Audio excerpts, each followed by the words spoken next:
Nah, saya juga dapati di Polres Kediri kalau nggak salah itu juga ada aturan yang demikian soal disiplin demikian.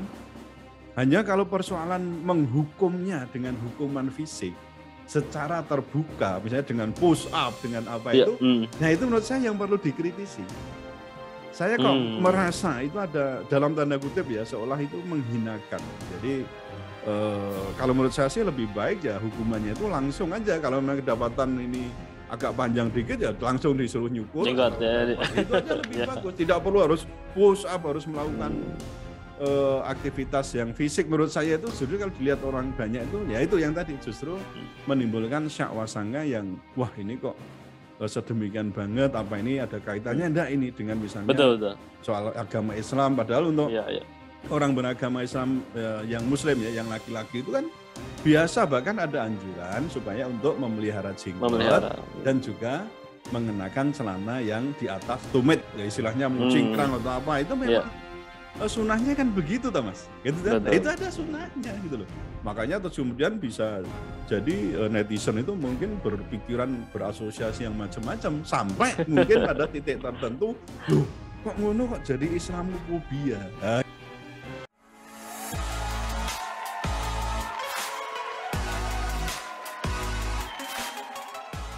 Ya, assalamualaikum warahmatullahi wabarakatuh. Puan dan Tuan, kembali lagi di segmen Tanya Profesor di channel yang radikal, ramah, terdidik, dan berakal. Dan di samping saya, seperti biasa, sudah ada Profesor Suteki. Assalamualaikum, Prof. Suteki. Waalaikumsalam warahmatullahi wabarakatuh. Alhamdulillah. Prof. Suteki, saya mau bahas satu tema yang cukup hangat di Twitter.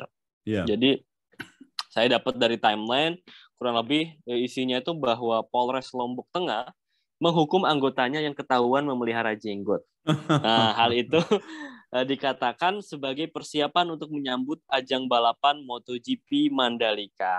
Oke. Yeah. Nah, itu. Kemudian saya juga mau coba kutip berita, Prof, dari FIFA. Ya. FIFA ngasih judul, pelihara jenggot, anggota Polres Lombok Tengah kena sanksi. Nah, ini ada 3 paragraf singkat.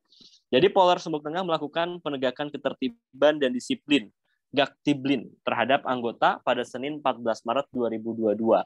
Anggota polisi yang memelihara jenggot dan berambut panjang menjadi sasaran razia. Mereka dihukum push up, dan selain itu anggota yang berambut panjang langsung dicukur rambutnya agar rapi. Kemudian anggota yang kedapatan tak menggunakan seragam juga siap-siap bakal mendapatkan sanksi. Setiap anggota juga mesti lengkap dalam identitas seperti KTP, SIM, dan lainnya. Jika tidak, nanti akan diberikan teguran maupun tindakan. Itu Prof. lebih beritanya. Cuman yang menarik ya, ini kan pasti di netizen itu soal identitas ya jenggot yang lekat dengan kepercayaan tertentu. Yeah. Cuman sebelum ke situ saya pengen nanya Prof. Bagaimana Prof. Suteki memandang Gaktiblin Polres ini, Prof? Ya. Baik, ini istilah dari Polri itu macam-macam gitu ya. Jadi kalau menyingkat itu pokoknya lucu-lucu lah itu. Penegaan ya jadi gak, misalnya penegaan hukum ya gitu itu. Ini Gaktiblin. Iya, penegakan ketertiban dan kedisiplinan. Disiplin, iya. Pada prinsipnya begini, semua institusi itu baik swasta maupun negeri itu berhak untuk mengatur tentang disiplin pegawainya. Betul. Kita ingat tahun 2017 Mas, itu sempat heboh juga soal BIN yang kedapatan itu ya, membuat surat edaran internal sebenarnya itu terkait dengan estetika penampilan. Nah, ya prinsipnya harus ada kerapian dan juga harus kedisiplinan itu. Yaitu larangan apa? Bagi pegawai laki-laki itu untuk berjenggot ya, lalu rambut panjang dan celana cingkrang. Oh, itu jelas ya. Ini 3 itu.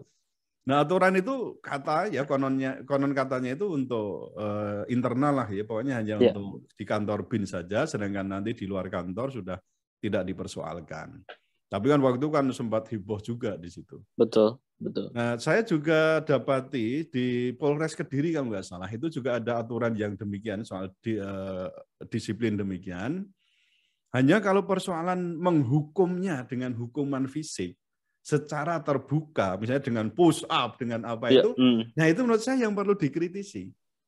Saya kok merasa itu ada dalam tanda kutip ya, seolah itu menghinakan. Jadi kalau menurut saya sih lebih baik ya hukumannya itu langsung aja. Kalau memang kedapatan ini agak panjang dikit ya langsung disuruh nyukur Jenggot, atau ya. dapat. Itu aja lebih Ya. bagus. Tidak perlu harus push up, harus melakukan aktivitas yang fisik. Menurut saya itu justru kalau dilihat orang banyak itu, ya itu yang tadi justru menimbulkan syak wasangka yang wah ini kok sedemikian banget, apa ini ada kaitannya enggak ini dengan misalnya Betul. soal agama Islam, padahal untuk Ya.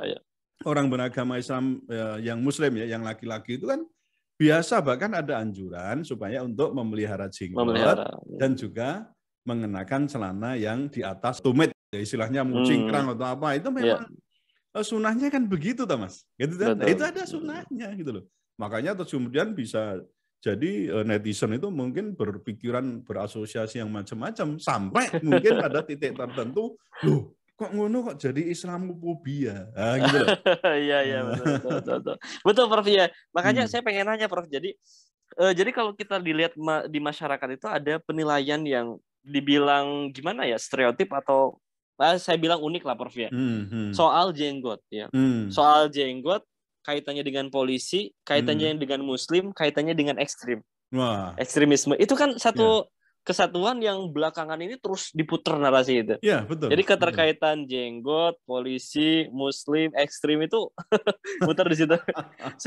Sehingga berita seperti ini saja, ya berita seperti ini saja tentang penegakan disiplin internal ini bisa jadi melebar, Prof. Nah, bagaimana Prof Suteki melihat fenomena ini, Prof? Dari isu lalu itu tentang berputarnya di sini, kemudian muncul isu ini sehingga orang itu menginterpretasi itu mode-mode ya seperti ini ya tadi kita bicarakan respon ramai soal jenggot ini. Gimana, Prof? Ya, kalau pandangan saya begini, kalau untuk larangan yang terkait dengan sesuatu yang sifatnya itu sunnah itu ya, sunnah ya, dalam agama. Ini pandangan saya. Khususnya Islam itu kan ya mesti seringkali menimbulkan apa ya, resistensi secara umum. Betul. Dan itu sangat wajar, Mas. Mengingat sudah bertahun-tahun simbol identitas Islam, ya contohnya yang tadi disebut dengan ada berjenggot, celana cingkrang dan atau celana di atas tumit ya. Itu sudah bertahun-tahun itu sempat menjadi alergi kelompok Islamofobia kan itu. Betul. Bahkan nama saja itu beda, Suteki dengan Abdullah atau mungkin Abdullah Sungkar atau siapa. Itu atau Albana, apalagi soal-soal gitu ya ada kata-kata itu. Itu betul-betul jadi ini Mas, resisten banget di situ. Orang masuk ke ke Amerika saja kan begitu kan, nama yang sangat Islami itu dititeni ya, maksudnya ditandai tersendiri di situ, tidak bisa lainnya mungkin sudah lewat, ini masih ditanya-tanya macam-macam gitu. Itu kan menunjukkan bahwa di situ sebenarnya ada Islamofobia, apalagi nama ditambah jenggot, ditambah celana cingkrang, wow, komplit itu. Ditambah satu lagi Mas, jidatnya hitam. Waduh, itu kan. Iya, identitas fisik itu kan betul. BNPT juga pernah nyinggung itu, Prof ya. Betul. Jidat kebakar ya. Iya, itu nanti kan saya singgung itu ya. Nah, jadi itu sudah bertahun-tahun demikian. Nah, untung setelah Joe Biden itu naik, kemarin juga kita dengar ya, untuk Islamofobia itu bahkan akan diperangi lah, kalau bisa akan dihapuskan itu. Nah, namun kan di sisi lain, anehnya kalau di negeri kita ini, justru terkesan sekali upaya untuk tetap memelihara Islamofobia itu dengan tadi penyebutan simbol-simbol, bahkan juga termasuk aliran ya, simbol-simbol tadi ada jenggot, celana cingkrang, lalu jidat katanya gosong itu ya toh. Kalau aliran ya sebutlah ada Wahabi, ada macam-macam. Nah, itu terkesan dipelihara gitu. Nah, seperti yang kemarin, yang tadi juga Mas singgung itu soal tweet dari Direktur Deradikalisasi Pak Irfan Idris, yang kemarin juga ketemu saya di TV One itu kan. Rame itu kan menanggapi soal apa itu, Ustadz Khalid Basalamah kan waktu itu. Nah, terkait dengan soal wayang yang sempat heboh itu. Nah, beliau kan mengatakan begini, apakah wayang-wayang itu harus tampil dengan Ustadz Wahabi sehingga tidak dibakar lagi? buat wayang yang pakai jenggot, buat wayang yang hangus jidatnya, buat wayang yang pakai cingkrang agar mereka bisa bersahabat. Loh, ini sindiran macam ini itu sebenarnya bisa kita manai di situ ada semacam tadi Islamofobia. Betul. Nah, padahal tadi kita sebut wong Islam itu untuk hal-hal yang demikian justru kan disunahkan. Kenapa jadi masalah? Kalau soal jidat yang hitam itu kan kemarin kita singgung nih, kalau Suteki kok sulit jidatnya hitam, mau sujudnya cuma 1 detik. Kan itu kan. Nah, yang betul-betul khusyuk itu memang sangat mungkin. Nah, itu sebenarnya menunjukkan, kalau saya sih menilainya itu justru betapa mereka itu punya kekhusyukan ya. Jadi punya niat yang betul-betul hebat bagaimana dalam menyembah pada Allah. Kan itu tak mestinya. Laras. Iya. Nah, jadi itu yang saya kira memang harus dihindari ya, persoalan identiti yang kemudian dijadikan sebagai Islamofobia itu harus semakin lama justru kita harus semakin menggerus atau menghilangkan itu.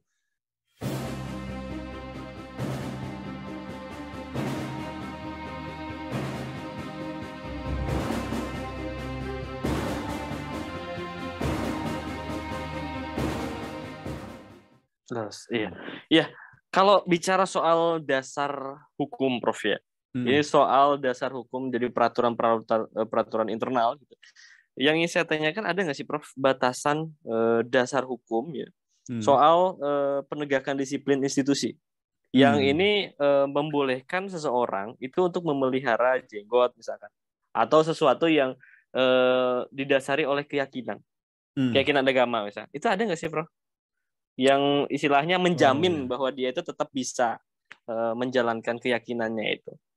Ya, misalnya ada aturan ya terkait dengan misalnya warna rambut harus pendek, tidak boleh ada tindik, lalu tidak boleh ada tato dan seterusnya, itu saya kira kan hal yang biasa ya. Bagaimana betul. Mengharapkan pegawai di perusahaan tertentu atau di baik negeri atau di swasta itu untuk berpenampilan kerja sebagaimana diharapkan, kan itu wajar kan itu. Betul. Dan itu menurut saya bukan selama itu tidak sifatnya itu diskriminatif, itu nggak ada masalah. Nah, kecuali kalau sudah ada unsur diskriminatif didasarkan pada kepercayaan yang justru itu wajib dalam agama tertentu, itu yang menurut saya perlu untuk dikritisi. Misalnya soal berhijab. Kalau tadi yang saya kira untuk celana di atas tumit ya, atau yang cingkrang tadi, untuk jenggot itu kan sifatnya tadi saya katakan bukan kewajiban menurut saya ya, tapi itu adalah disunahkan. Nah, tapi kalau sudah menyangkut persoalan hijab itu yang jadi masalah. Atau mungkin terjadinya begini, setelah orang itu memelihara jenggot, kemudian tugasnya dikurangi, ininya dikurangi, bahkan tidak boleh menjalankan tugas, atau mungkin malah dipecat. Nah, itu yang tidak boleh, itu juga diskriminatif. Baik. Tapi kalau misalnya kemudian di aturan disiplin, lalu ini Anda sudah kedapatan nih, jenggotnya sudah panjang, misalnya melebihi dari sekian mili umpama. Itu nggak apa-apa ya berarti ya? Silakan ini, ayo silakan ini sudah disiplin kita dicukur atau dipotong, dirapikan. Nah, itu tidak ada masalah. Iya. Jadi ketika menyangkut soal hal atau masalah yang sifatnya itu sunnah, saya berpendapat itu tidak melanggar hukum dan hak asasi manusia. Meskipun ya kita tahu sendiri pada Undang-Undang Dasar 45, kemudian ada di Undang-Undang HAM, itu setiap warga negara berhak untuk beragama dan berkeyakinan serta menjalankan agama dan kepercayaannya itu sesuai dengan keyakinannya masing-masing itu. Yang tadi ya kan ada beberapa aliran. Tapi itu tadi, karena itu adalah sebagai sebuah kesunahan menurut saya ya, ketika kita berhadapan, ini kita ngomong objektif ya Mas ya. Betul. Kita juga harus memahami mungkin kalau di pemerintahan kan modelnya kayak gitu ya, kita sendiri harus tahu diri. Kemudian misalnya ilustrasinya begini, nah jika terjadi ada seseorang yang dipecat karena kelebihan berat badan, tentu ini pemecatan adalah tidak adil, kan itu kan? Tapi kalau diberitahu, Anda sudah kelebihan berat badannya nih, Anda wajib untuk menurunkan berat badan. Nah, itu tidak diskriminatif, itu loh Mas. Sama dengan tadi yang sifatnya, ini jenggot Anda sudah kepanjangan. Nanti kalau Anda sedang bergulat dengan penjahat, nanti ditarik gimana? Maaf, ini guyan. Iya. Artinya memang artinya nggak melanggar ya. Ya betul, ada hal-hal yang mungkin perlu kita cermati di sini. Di situ saya kira itu tidak melanggar. Nah, lebih jauh perlu saya sampaikan, menurut saya ini ya, sebenarnya bukan penampilan yang perlu untuk diutamakan, tapi justru yang diutamakan adalah soal kemampuan, Mas. Jadi kemampuan itu harus diutamakan dibandingkan dengan penampilan tadi. Penampilan penting, tapi kemampuan menurut saya lebih diutamakan. Yang penting kan, misalnya kok memelihara jenggot rapi ya, kemudian justru istilahnya atraktif lah, menarik gitu ya. Itu kan juga nilai tersendiri. Beda kalau misalnya dipelihara kok malah awut-awutan ya, atau mungkin hanya berapa upas itu terus selalu dibiarin paling klewer. Itu pun saya lihat juga nggak enak. Kalau banyak sekalian tidak apa-apa gitu. Jadi prinsipnya ginilah, saya setuju bahwa petugas polisi itu diperbolehkan memelihara jenggot asal rapi. Betul. Kerapian ya. Betul. Tapi juga sebaliknya bisa dibatasi dengan apa? Maksimal panjangnya, kan itu kan? Sampai hanya karena mereka memiliki jenggot itu terus tidak tidak berarti mereka tidak dapat melakukan pekerjaan mereka. Kalau misalnya terjadi yang demikian, ya itu yang tadi saya katakan, itulah namanya diskriminasi. Diskriminatif ya. Jadi prinsipnya silahkan, tapi tadi kembali ke atas tadi ya lebih baik hukuman itu jangan open lah, jangan terlalu vulgar semacam itu, karena itu justru akan menunjukkan bahwa di situ kok tampaknya ya terkesan ada persoalan Islamofobia begitu. Iya, tapi balik lagi ke konteks pernyataan ini kan dalam rangka ini, Prof, dalam rangka menyambut pengamanan ajang balapan pengamanan MotoGP, MotoGP Mandalika, Prof. Kalau jenengan apa komentarnya, Prof, terkait MotoGP ini, Prof? Saya ini mau nonton apa gimana ini? Bukan orang suka olahraga jadi repot gitu. Jadi pertama beginilah, ya sebagai bangsa Indonesia kita perlu berbangga ya Mas. Berbangga karena dipercaya untuk menyelenggarakan event yang menurut saya itu sungguh cukup berkelas ya, karena ini kelas dunia ya. Betul. MotoGP ya 2022 ini.